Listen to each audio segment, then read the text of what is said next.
अब मेरी बेटी का घर है, मतलब मेरा ही घर है ना। क्या आप भी समधन जी? हाँ हाँ, वो बात भी सही है आपकी। ये तो आप ही का घर है, जब चाहे मुंह उठा के आ जाया कीजिए, कोई दिक्कत नहीं। ये कहानी है त्रिवेणी की, जिसकी बेटी मालविका की शादी अर्जुन से होती है।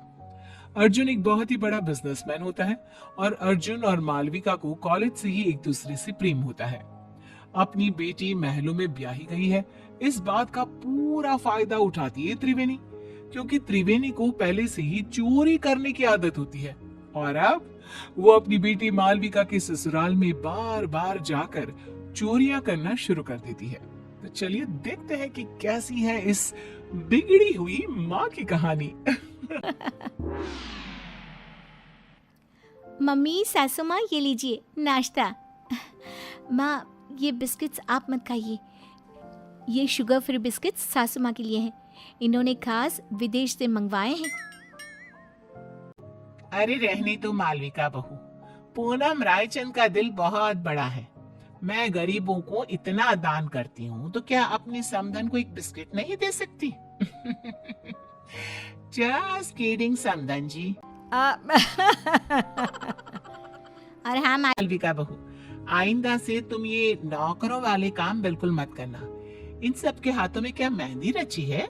मालकिन, वो पिछली बार सोने और चांदी के बर्तन हमसे टूट गए थे, इसलिए हमें बड़े साहब ने रसोई का काम करने से मना किया है। अरे चिल चिल, हम रायचंद हैं और इस महल में ऐसे हजारों सोने और चांदी की चीजें हैं। टूटती है तो टूटने दो, हमारे पास किसी भी चीज की कोई कमी नहीं है। ये सब सुनकर त्रिवेणी के मन में लालच का प्रकोप जाग उठता है और वो मन ही मन पूरे महल को निहारते हुए कहती है, हाय, अब जब ये पूनम रायचंद अपनी जुबान कह रही है, फिर तो इस घर पे भी हाथ साफ करना ही पड़ेगा। अपनी बेटी का ससुराल है तो क्या हुआ, इसमें कोई लाज शर्म नहीं। उल्टा मैं तो भाग्यवान हूँ कि मेरी बेटी एक महल की बहू बनी है। त्रिवेणी अब रायचंद मैंशन में रोजाना आना शुरू करती है और वो चुपके से पूनम की कमरे में घुसकर उसकी अलमारी से उसकी साड़ियाँ और गहने चुराती है और अपने बैग में लेकर पीछे के गेट से रफू चक्कर हो जाती है। पूनम जब हॉल में आती है तभी, अरे मालविका बहू, समधन जी कहाँ चली गई? अभी तो यहीं थी। सासू माँ, वो मम्मी को ना आज मंदिर जाना था, आज कोई बड़ी पूजा है वहाँ, इसलिए वो चली गई। पूनम जब अपनी साड़ियाँ और गहने गायब दिखती है तो, ओफो, लगता है फिर से मैं अपनी साड़ियाँ और गहने कहीं रख कर भूल गई। लगता है लॉन्ड्री में गई है साड़ियाँ और गहनों को पॉलिशिंग के लिए दिया होगा। पूनम को भूलने और लापरवाही की आदत थी और कोई भी चीज़ यहाँ से वहाँ हो जाए तो वो उसका कसूर अपनी लापरवाही पर थोप देती, जो कि सच नहीं था। ये बस पूनम के मन का भ्रम था। ऐसे ही त्रिवेणी कभी रसोई में से चांदी और पीतल के बर्तन, कभी महल के मंदिर में से महंगी मिठाइयाँ, कभी कोई फोन, कभी कोई घड़ी, तो कभी तिजोरी से पैसे चुराती रहती और महल में कानों कान किसी को भनक तक नहीं लगती। एक बार, अरे ये क्या मालविका, हमारी तिजोरी खाली और खुली क्यों है? इसका मतलब घर में चोरी हुई है। तुम रहती कहाँ हो? तुम्हारा हमारे कमरे पर ध्यान नहीं रहता है क्या? ये क्या बेतुकी बात कर रहे हो आप अर्जुन? मैं इस घर की बहू हूँ और मेरी कंधों पर दुनिया भर की जिम्मेदारियां रहती हैं। अब क्या मैं कुर्सी लगाकर कमरे में बैठकर चौकीदारी करती रहूं? वही रह गया है क्या? पूरे महल के हाउस कीपिंग स्टाफ और सिक्योरिटी को एकत्रित किया जाता है और सबकी तलाशी ली जाती है। पूनम को अब समझ में आ जाता है कि पिछले कुछ दिनों से सिर्फ उसकी ही नहीं बल्कि महल की काफी चीजें भी गायब हो रही थी। पूनम का पति इंद्रेश कहता है, अरे पूनम, तुम खामखा अपने आप पर भुलक्कड़ होने का, लापरवाही होने का शक कर रही थी, जबकि चोरियां सिर्फ हमारी ही नहीं, पूरे महल की चीजों की चोरी हो रही थी और मालविका बहू और अर्जुन की भी कई सारी चीजें गायब हुई हैं। महल में सिक्योरिटी इंचार्ज बोलता है, बड़े साहब, हमने ये बात आपको बताने की कोशिश की, लेकिन पिछले कुछ दिनों से आप शहर के बाहर थे और मालकिन जी भी दिन भर बाहर रहती थी, तो बता ही नहीं पाए। महल में छोटी सी छोटी चीजें भी चोरी हो रही है। ये बात तो बहुत गंभीर हो गई है और तगड़ी सिक्योरिटी तैनात कर लो, लेकिन अब इस घर में कोई चोरी नहीं होनी चाहिए। तभी वहाँ पे त्रिवेणी आ जाती है। क्या हुआ दामाद जी? और आप सब इतने चिंतित और परेशान से क्यों नजर आ रहे हो? कोई समस्या आन पड़ी है क्या? हाँ। अर्जुन त्रिवेणी को आए दिन होने वाली चोरियों के बारे में बताता है और त्रिवेणी थोड़ी सी घबरा भी जाती है। बाप रे बाप, इतनी बड़ी बात! आम सी बात है, हमारे गली मोहल्लों में ना इतनी सारी चोरियां होती है, तो फिर ये तो एक राजमहल ठहरा। चिंता मत कीजिए आप सब, कड़ी सिक्योरिटी कर दीजिए। मतलब क्या? चोर और चौकन्ना हो जाएगा और कम चोरी करेगा। क्या मतलब है आपका समधन जी? हाय हाय, अरे गधेड़ी बेवकूफ त्रिवेणी, ये क्या बोल रही हो?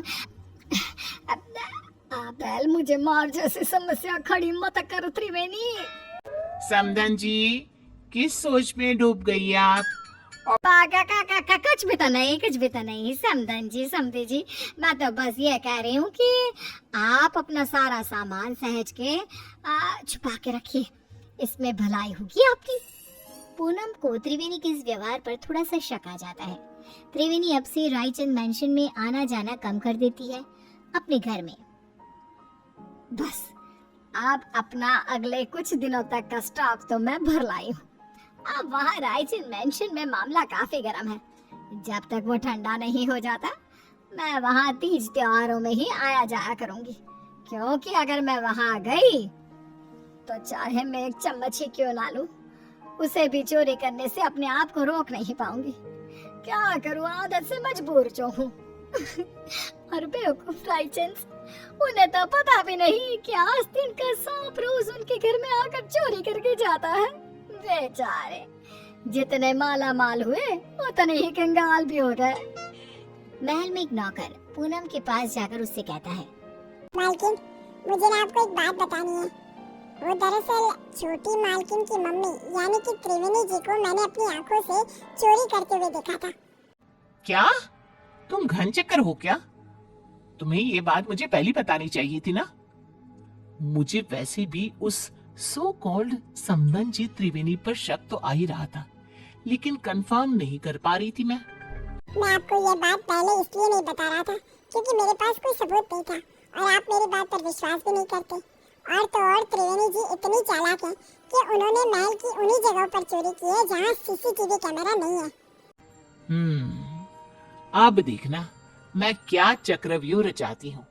अब मैं हमारा पुश्तैनी हीरे का हार सरेआम हॉल में रख दूंगी, और जैसे ही वो त्रिवेणी उस हार को चुराएगी तब मैं उसे रंगे हाथ पकड़ लूंगी। पूनम की इन सब बातों को मालविका कमरे के बाहर ही सुन लेती है और वो अत्यंत हैरान और स्तब्ध हो जाती है। मालविका फौरन अपनी माँ त्रिवेणी को फोन लगाती है। मम्मी, आपसे ये उम्मीद नहीं थी। आपने अपनी ही बेटी के ससुराल में इतनी सारी चोरियां की। Very bad mummy. सासू माँ को आपकी इन काली करतूतों के बारे में सब पता चल चुका है। मालिका बेटा, ये तो क्या करी है? मैंने कोई चोरी चकारी नहीं की यार।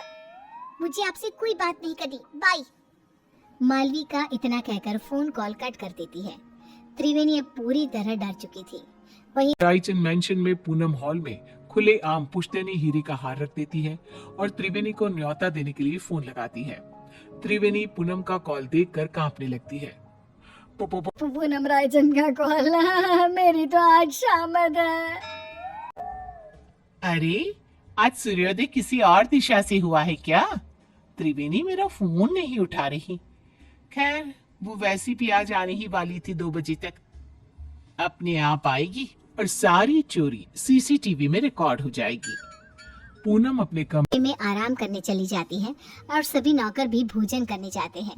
तभी वहां पर बालकनी से एक चोर आता है और वो पुश्तैनी हीरे का हार चुरा कर ले जाता है। और बाद में जब पूनम ये सीसीटीवी में देखती है तब ये क्या, ये तो एक आदमी चोर है। अरे नहीं, ये क्या कर दिया मैंने। तभी पूनम का फोन बजता है और उसे एक वीडियो मैसेज आता है जिसमें त्रिवेणी का वीडियो होता है। क्यों समधन जी, आपको क्या लगा आप मुझे पकड़ लोगी? लेकिन मैं तो चली 7 समंदर पार। अब आप मुझे कभी पकड़ नहीं पाओगी। मेरी मालविका का ख्याल रखना और अपने सामान का भी। त्रिवेणी, तुम्हारी इतनी हिम्मत! पूनम गुस्से में फोन पटक देती है और वहाँ त्रिवेणी एरोप्लेन में उड़कर सारा चुराया हुआ सामान लेकर रफ चक्कर हो जाती है।